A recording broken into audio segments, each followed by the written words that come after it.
Good evening. Evening. I hope that you can all hear me. Yes? Yes. Yes, I did. Oh, Yes. okay. Yes, we hear you. Yes. Wonderful. Hello. Yeah, We hear you. thank you. Thank you. Welcome to this third session on Net Slavery's Ghost. And we will be moving along through our outline tonight. I trust that all has gone well for you this week and that you had a chance to listen to Dr. Reed's videos, to watch them. We'll talk about them a little later. But I'd like to start this evening with a collect, a prayer. It's one of my favorite collects. It comes from the Book of Common Prayer, and it really appears in several places of the Book of Common Prayer. The place where I like it best is within the context of the Easter Vigil. As you know, the Easter Vigil is done on Saturday evening before Easter Day.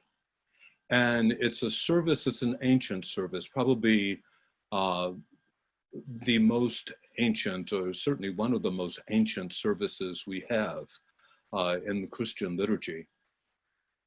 And it starts in darkness. The church is totally dark when people enter into it. And it represents Jesus being in the tomb. It's after his execution, and he's in the tomb awaiting God's action. So the darkness of the church represents that time of waiting. I often think of the psalm that says, "How long, O Lord, how long?" And it's reminiscent to me not only of the time when Jesus was awaiting the action of God to renew life, but it reminds me of the various times in my own life and in the situation of the world where we have been in times of darkness and we have been awaiting the action of God that would bring us into the new day, into new life, be renewed. And so within the Easter Vigil, it comes right there in the beginning of the service when there are as many as 9 lessons that are read, beginning with the story of creation. And it walks us through what we call salvation history. It tells the story of how God interacted with human beings, with his people, throughout the time of the Old Testament, the Hebrew scriptures.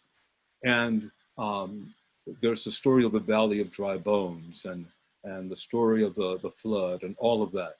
And the very last one has a collect that really is one of hope, that in the midst of the darkness, in the midst of the long waiting, in the midst of the prayers of how long, O Lord, there is this definite ray of hope that is expressed in this collect. So I would like to read this collect to us tonight, for us to pray it. I'm going to read it slowly, and I ask you that as I read it, that you think about it, meditate on it, allow yourself to take in each line and reflect on how it responds, how it relates, I should say, to the time that we're in.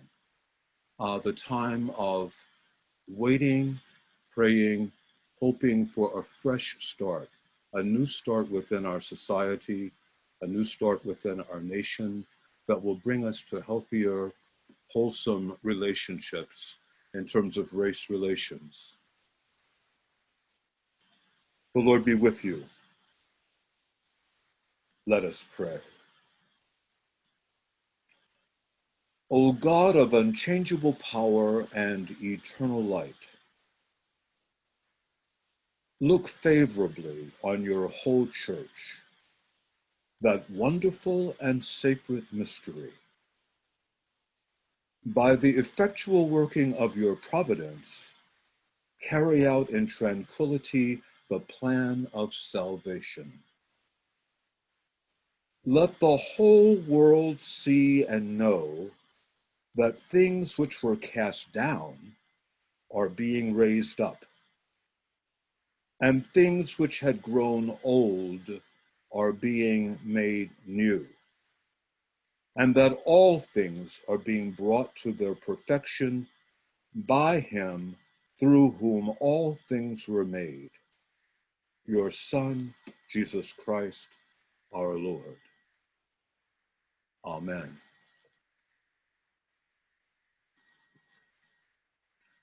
So the context of our series, this 5-part series, is a reflection upon where we are within this nation at this time.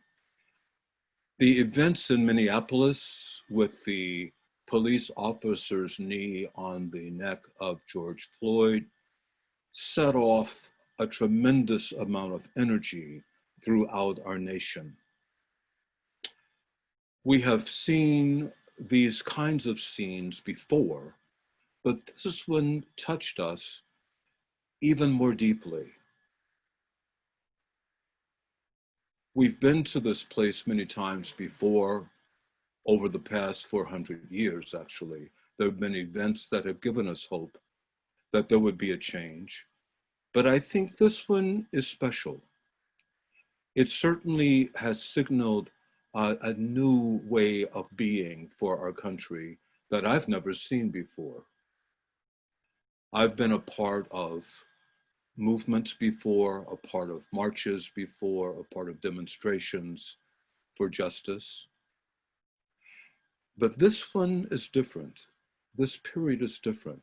And one of the great differences, as I see it, is that whereas in the past, most of the people who have been involved have been Black people, African Americans. Of course, there have always been whites involved ever since the 18th century. There have been whites supported. This time, there are more. For instance, ago, Red Hook is about 120 miles, let's say, north of New York City in Dutchess County. And I serve a church in Dutchess County. And one of the young people of the church I serve spearheaded an action of a demonstration in Red Hook. I would say Red Hook's demography is probably, it's got to be maybe about 99% white. And my parishioner asked me if I would go. She's a young woman, just graduated from college, 22 years old, I believe. But she was the one who pulled together a Black Lives Matter demonstration, asked me to come. I put on my mask.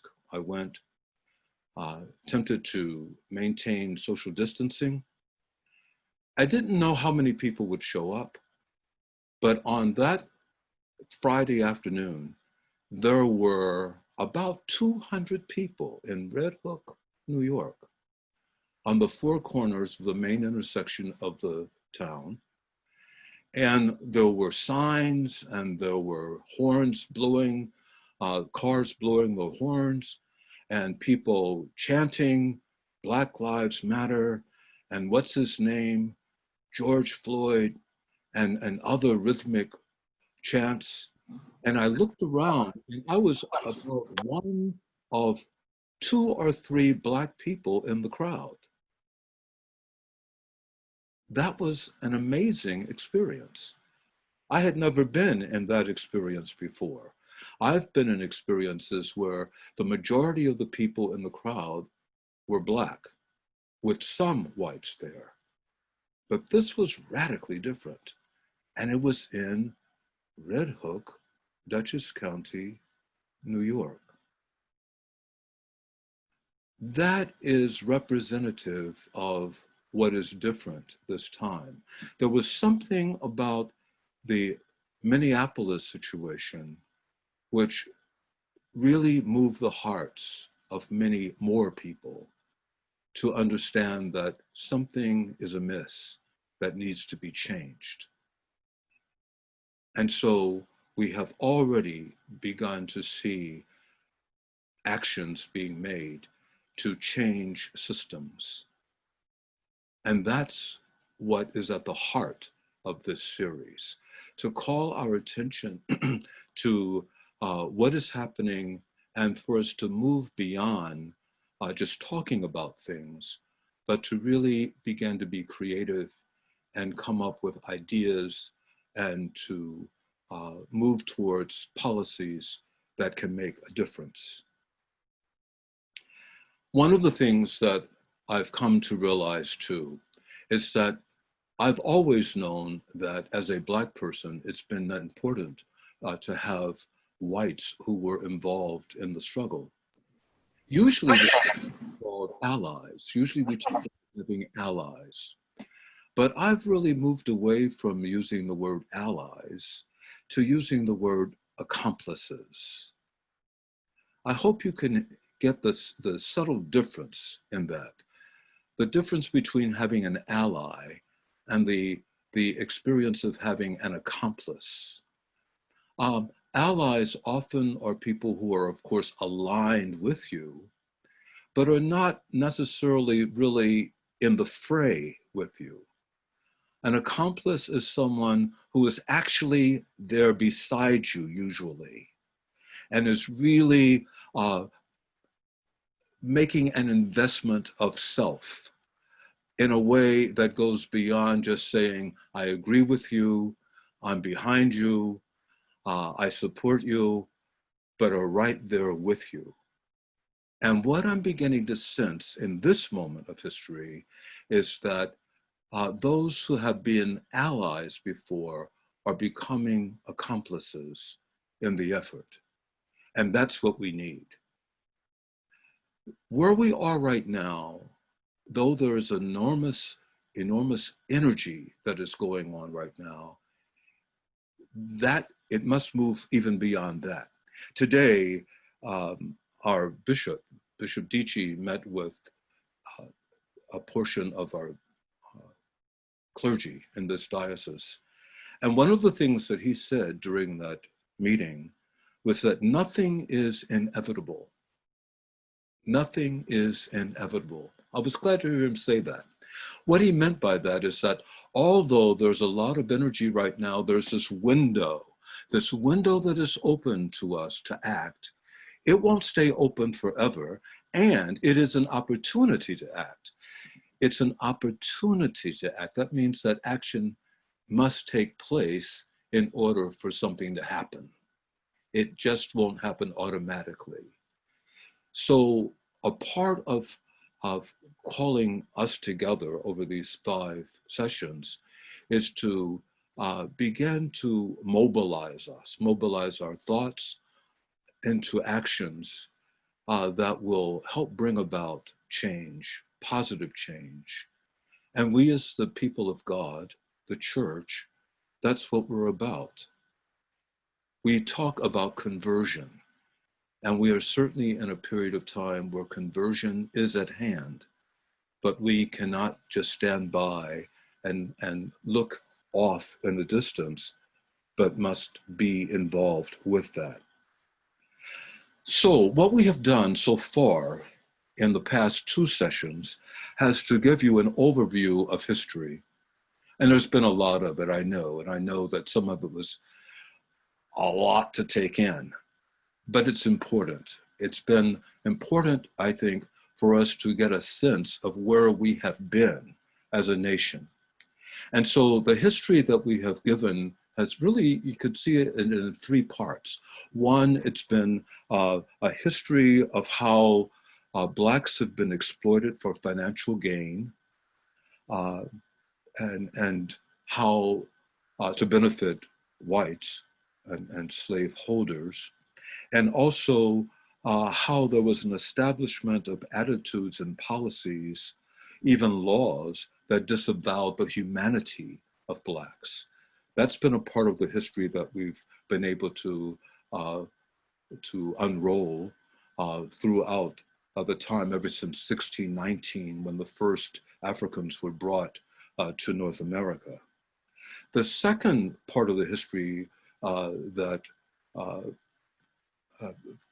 Father Chuck did so beautifully was to talk about how laws were brought into existence to bring about greater equality, but then how those laws eventually were pulled back. There were efforts made to bring about equality, but because of the old patterns, even the laws were overturned or were skirted around. And then there was a history that we rolled out of civil rights movements, leaders and movements.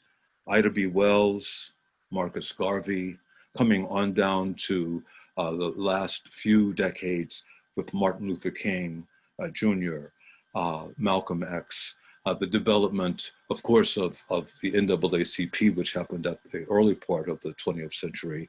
And even within the church, the Union of Black Episcopalians, which is an organization which was established to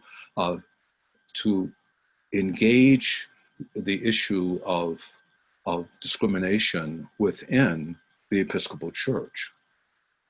And so that too was a very important movement for us as people of the church, because it was not only something that was happening in the civic areas of our nation, but within church as well. And so tonight, we want to keep in mind that our goal is not to stay with the history, to remember the history, but that we are moving towards creating, thinking of policies, ways that things can be changed. But before we get there, we're going to deal with some definitions tonight. Our focus this evening will be largely on definitions around race. For instance, prejudice, discrimination. What do we mean by racist? What do we mean by institutional racism? These are all terms that are used, and not everyone uses these terms in the same way. And so we're going to lay out this evening how we are using these terms so that we're all on the same page. I recommended earlier that you take time to view Dr. Reed's videos, because what he does in those 3 videos is to really set the stage for what we will be doing this evening.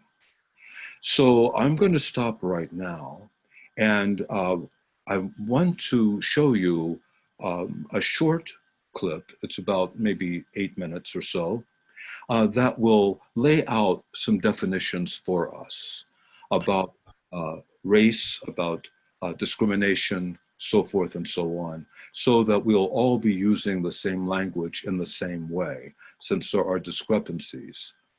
So Christopher, will you please play that first video, please?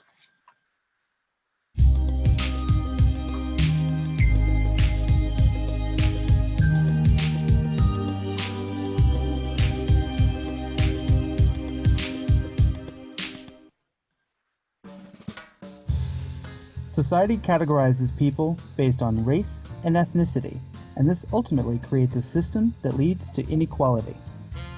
But what exactly is race, and how can we present this concept in an easy-to-understand manner? Race is often expressed as a local, geographic, or global human population distinguished as a more or less distinct group by genetically transmitted physical characteristics, or a group of people united or classified together on the basis of sharing a common history, nationality, or geographic distribution. However, we now possess advanced scientific tools to examine race in a more sophisticated way, which highlights that there is no such thing as a pure race, with the lines between races being blurred. For example, a white individual will have biological material from other races, as will someone who is black. Therefore, from a social science point of view, we look at race as a social category based on real or perceived biological differences. This is categorically different from ethnicity, which is a term applied to a group with a common religion, language, nationality, history, or other cultural factor. To fully understand what racism, prejudice, and discrimination are, we have to understand what a minority group is.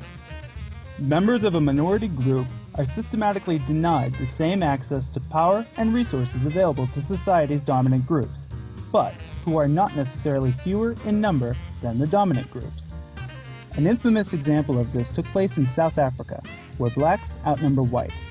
Yet before the end of apartheid, whites controlled the country, while blacks occupied the lowest status in that society. Racism was present during the apartheid era. But what is it? How is it different from prejudice and discrimination? Racism is a set of beliefs about the superiority of one racial or ethnic group. It is used to justify inequality and is often deep-seated in the assumption that differences between groups are genetic. Prejudice, however, as the name suggests, is a prejudgment. It is an idea, commonly a negative one, about a particular group based on generalizations and stereotypes. Prejudice is often unlikely to change, regardless of the evidence against it. Prejudice commonly motivates discrimination, which is the unequal treatment of individuals based on their membership of a social group, such as an ethnic minority. Yet a person can be prejudiced and still not discriminate. In turn, a person may not be prejudiced, but unknowingly discriminates. For example, a child using racist terms in a playground simply because they heard their parents use them, without they themselves having racist views. We can actually break down discrimination further, as it takes on different forms. Individual discrimination is carried out when a person treats others unfairly due to their ethnicity or race. For example, a senior executive may discriminate against an intern by giving them a lower score than they deserve on their assessments, simply on the basis of their ethnicity. Countering this, we have institutional discrimination, where discrimination is carried out systematically by institutions such as governments, schools, and businesses. They practice policies that discriminate and affect whole groups of individuals. An example of this was the separation of white and black people on public transport in certain areas of the United States during the 20th century. Another example would be the infamous and shameful North Carolina sterilization program, where thousands were forcibly sterilized, in particular women and members of minority groups. Understanding these definitions and examples is important and can be further enhanced by asking yourself the following. How do you identify yourself in terms of ethnicity? Do you have any prejudices? And do you have any examples of individual or institutional discrimination? With these thoughts in mind, and this newly acquired knowledge, you can help the globe transform into a place where racism, prejudice, and discrimination are absent.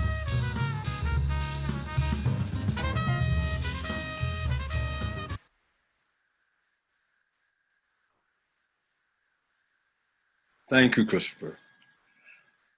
I trust that that will open your minds, give you some fresh ideas about, oh, am I muted?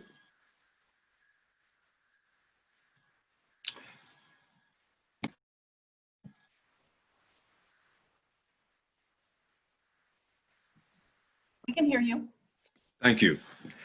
I hope that that did give some fresh ideas and open an awareness of how these terms can be used and how we will be using them. One of the things that's often confused is the difference between having personal prejudices and how that differs from institutions, and we'll get into that a bit more. In fact, right now, what we will do is look at a shorter film that looks at specifically the issue of institutional racism. Oftentimes, many of the programs that we have done in the past have often looked at personal issues of bigotry, personal issues of demeaning one group over another, and less emphasis sometimes on institutional matters. Where we are right now in the history of this country is that we've been brought into a keen awareness of policies within police departments specifically. The issues are far larger than that, but that's the one that is being focused on right now across the nation. And so what are ways in which institutions have policies and procedures that are ways to denigrate and control minority groups? So take a look at this next one. Christopher, will you bring up the second one? When white people say that black people are racist, I always laugh at them because, you know, when white people call black people racist, it's normally because of some form of their own privilege has been infringed upon. That's when we become racist. Black people can be prejudiced. Black people can be bigots. Black people can be discriminatory. But black people cannot be racist because we don't have a systematic way to oppress you for it.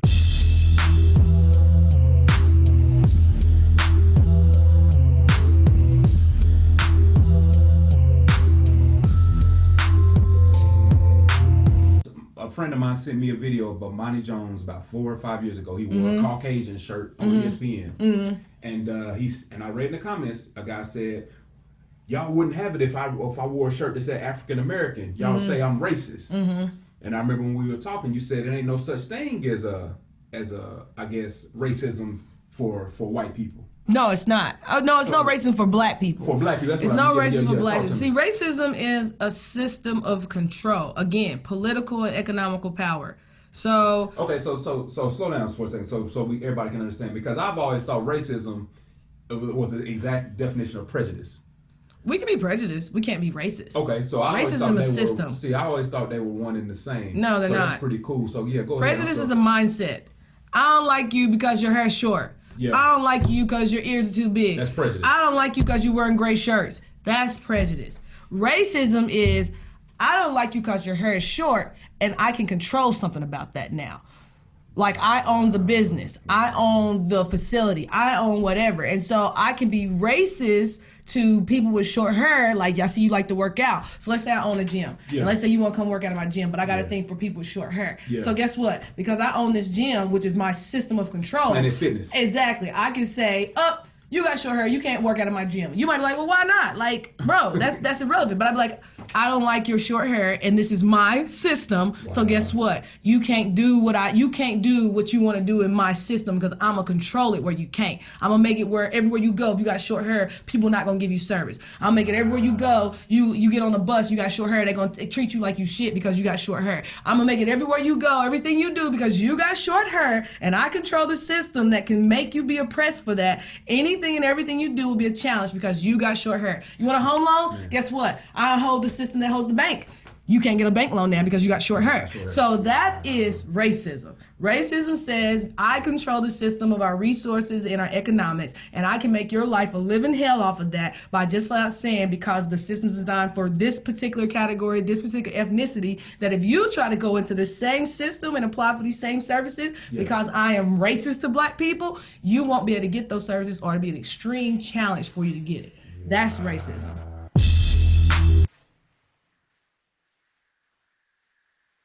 Well, I hope that was an eye-opener.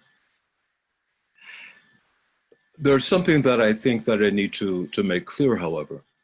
That kind of definition of a black person cannot be a racist has to do with this particular country. If you were in a country where the majority of the people were black and they had the power, the control, and they had set up systems that denied power to other groups, whether they were Chinese or whites or whatever, that would be racist also. I hope you get the difference. See what I'm saying? The issue has to do with who has the power, who has the control, who has set up systems, policies, regulations that deny particular people, particular groups, access to that power, whether it's economic power, whether it's health services, whether it's education, whether it's jobs, whether it has to do with where people live, all of that kind of thing. There was this whole system of redlining, which happened in many cities. I grew up in St. Louis, Missouri, and I'm very aware that there were areas that were redlined, meaning that decisions had been made that certain areas were designated as areas that were going to be relegated to Blacks. And they were contained there, so to speak. Values of property were based on that. Whites were guided not to live there, and that kind of thing. Those are kinds of ways that people who are in power and systems are used in order to control and to separate. Highways were often built in cities to separate people racially. And that's right. Whole highways were built right through communities to keep one group of people, Blacks, on one side of the city and whites on the other. I've known personally, have lived in some of those cities where those kinds of systems were done. So those are representative of kinds of ways that people who are in control and have power create policies, laws that will continue to control. One of the things that's often, well, I won't get to that yet. we'll get to that later. Moving along, there's another video that I'd like to show you this evening, which is an interview by an NPR interviewer of Robin DiAngelo. Robin DiAngelo is a name you might know. Her name is on the list that I gave you of resources. She wrote the book White Fragility. White Fragility, and it's subtitled, Why It's So Hard for White People to Talk About Racism. DiAngelo is a person, a white woman, who grew up in Massachusetts, in the suburbs of Boston, I believe, and into a rather well-to-do family, and went to one of the private colleges, universities. And it was not until she was in her 30s, and she'll talk about this in this interview, that she became aware of her own privilege. One of the issues that happens is that because white supremacy is the norm in this country, most of the time, many whites do not even register that what they are used to is something that is not accessible to Blacks and other minorities. And so even the term white supremacy, it's an interesting thing, because usually when we think about white supremacy, we often think about the far right on the edge. And sometimes people will use white privilege instead. But to use the term white supremacy is quite appropriate, because white culture, meaning the ways in which the majority culture views things, values things, becomes the norm. And so it is indeed supreme in terms of how it's regarded. And so unknowingly, uh, whites will grow up and live into a system thinking of it being that's the way it is for everyone, isn't it?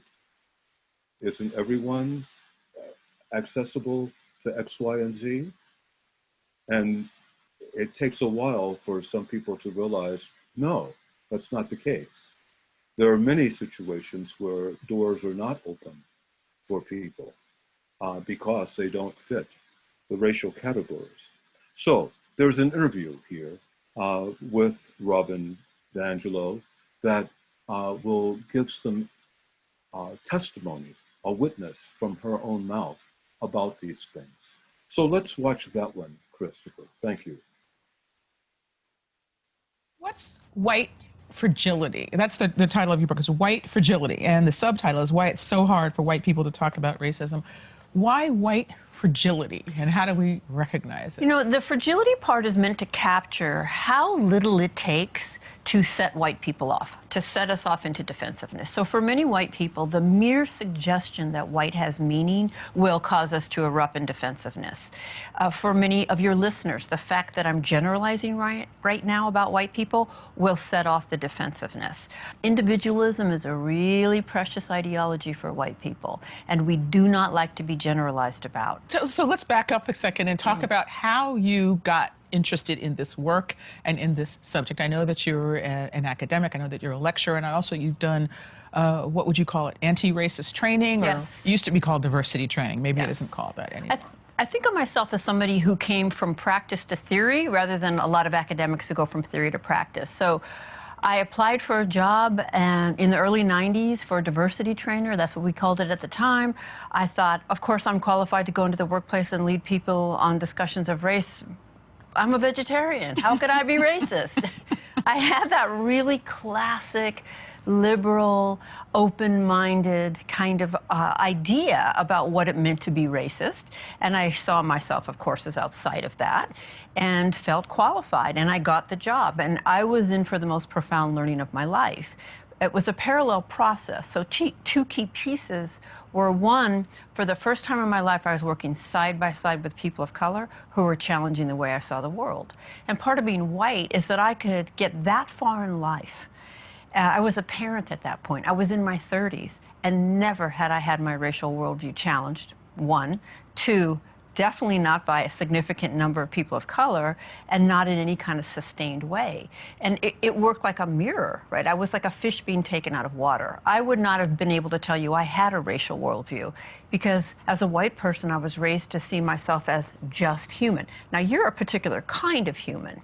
I'm just human. And if we're going to be talking about race, I expect we're going to be talking about your race, not my race. You tell some very interesting stories in this book. For example, you talk about leading a seminar where 38 out of the 40 people in the room were white, and then one of the participants literally pounds the table and yelling that, you know, white people can't get a job.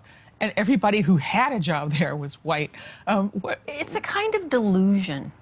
I think that, I mean, some people have said when you're used to 100%, 98 feels oppressive, right? I mean, as a white person, I was just raised to expect the world to be mine in absolutely any field. I see myself represented. I see myself represented in all my teachers and my curriculum and my heroes and heroines. And so even the suggestion that we need to make sure we're being fair and including other people seems to set the white collective off. Tell me some of the things that you saw in these workshops that led you to this theory. It's a lot like water dripping on a rock, right? I didn't get it the first, second, third, but it's so consistent and so patterned that it's like a script. And after a while, you can just stand there and say, I can predict what this white person is going to say right now. And sure enough, they say it. So I was taught to treat everyone the same. I have people of color in my family. I was in Teach for America. That I marched in the 60s. I taught in a diverse school. The evidence that white people give for their lack of racism is very revealing to what we think racism is. And everything I do is to try to get us off the surface, which is all this all these narratives, and get under there to the underlying framework. Because despite all those narratives, I was taught to treat everyone the same, I don't see color, our outcomes haven't improved. By virtually every measure, there's racial inequality in this country, and by many measures, it's increasing, not decreasing. You speak very frankly in the book about how you've stepped in it yourself, if I can use that phrase. Can you give an example of where you experienced your own white fragility? So I'm in a room with 3 black women, 2 of which I'm very close to, and 1 I don't know at all. And she gives us a survey to fill out, and it's tedious to me. It seems kind of template. It doesn't capture the nuance of what we do. So I push it aside and I say, let me explain. We go out into these different offices and we do these anti-racism trainings. In fact, Deborah here was asked not to come back when she went to such and such office. I guess her hair scared the white people. She has long locked braids. So I want you to notice what I'm doing. Not only am I making a joke about a black woman's hair, which is a sensitive issue, and I do know better, but I'm positioning myself as the cool white person, and they're all the clueless white people. And I wish I could tell you that I recognized I was doing that. I didn't. Meeting's over. A couple days later, the assistant Marcia comes to me and says, Angela was really offended by that joke you made about black women's hair. And I immediately, oh God, thank you. And I called Angela and I said, would you be willing to grant me the opportunity to repair the racism that I perpetrated towards you in the meeting last week? She said yes. We sat down, we talked about it, and she said, I don't know you, I have no relationship with you, I have no trust with you, and I do not want to be joking about black women's hair in a professional work meeting with a white woman I don't know. I hear you, I apologize. Then I asked, is there anything I missed? And she said, yes. That survey you so glibly shoved aside, I wrote that survey. And I have spent my life justifying my intelligence to white people. Own that, apologized, asked, is there anything else that needs to be said or heard that we might move forward? And she said, yeah, if we're gonna work together, I'm sure you're gonna run your racism at me again. And so the next time you do, would you like your feedback publicly or privately? Interesting. Well, I love her for that.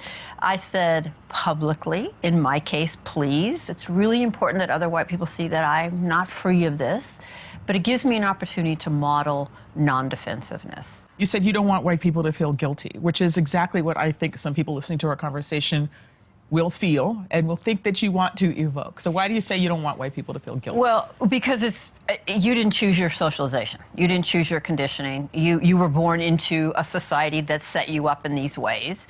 You don't need to feel guilty unless you know that and you're not doing anything about it. What about Go ahead. the people who voted for Obama and then voted for Trump?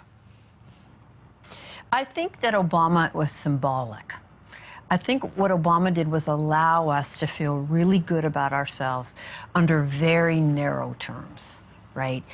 If the word racism ever came out of his mouth, I don't know what would have happened, right? He had to be the perfect black man, right? The safe black man. He's also brilliant and clear and educated, and so that also at the same time that allows me to feel good about myself. There's also a little bit of challenge there in how powerful a black man he is, right? And I would ask any white person who voted for Obama and sees that as kind of their evidence that they're free of racism, to ask themselves, how did it change your life on the ground? How did Obama's presidency change the lived experience for black people in this country day in and day out? I don't think that it did. It was important symbolically, but mass incarceration, school to prison pipeline, these things have not diminished, right? In many ways, they've increased.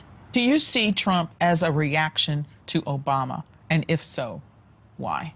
I see Trump as a reaction to Obama because Trump gave permission to the resentment that was roiling under the surface.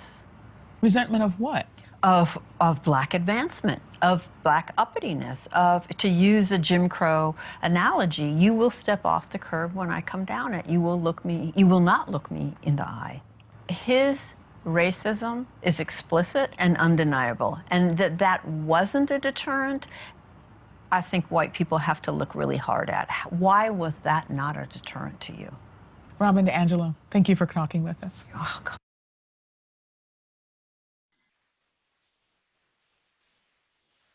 Thank you, Christopher.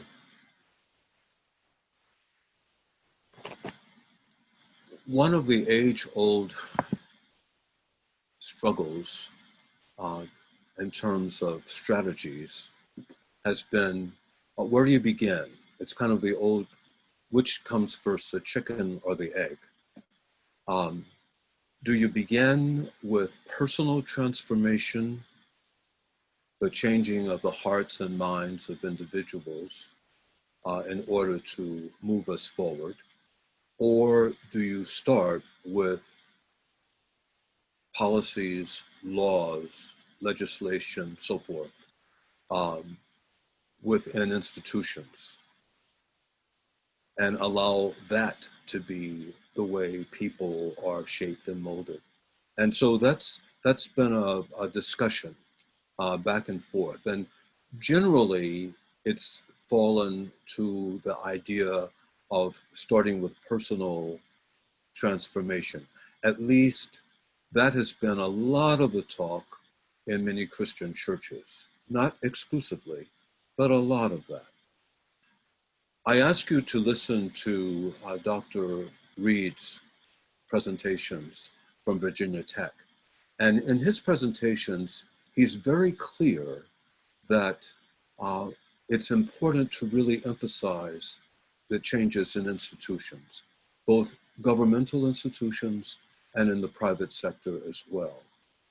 One of the analogies he makes, or an example that he gives, is that when a child is brought up within a system, get it, within a system, then the child forms attitudes, opinions, dispositions about a particular race or particular races.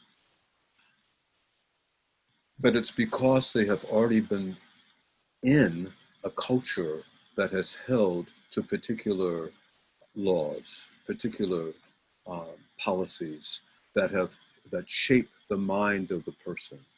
And so he thinks that if the institutional policies are changed and young people grow up into that situation, then they will be used to living within a more level playing field, we say. Well, these are ideas to be tossed back and forth. My own situation and my own observation is that it's not one or the other, but you have to kind of do both at the same time. That there is need for personal transformation to happen. And at the very same time, you're working towards institutional change. And so, for instance, while we have this energy going right now within our country, the demonstrations are great, but what's really going to make a difference, or begin to really make a difference, is when we go into the polls, the polling places in November, and the decisions that are made there that will give a greater opportunity for policies, laws to be created and enacted, that will help create a new, fresh environment. That will also work. But both things have to be going on simultaneously, I think. But this is a part of our discussion and something for you to think about as well. Well, I'm going to give you more time this evening in your breakout groups. There is more time needed, especially for these tough questions and things to be discussed. But first, I want Christopher, if you will give us some instructions about the technical dimensions of this. Good evening, everyone. My name is Chris Kears. I'm with Quite Unique Black Enterprise and your technical host for this evening and for the past two meetings as well. I just want to give you some technical tips for the breakout room. And actually, let me put that on the screen for you right now.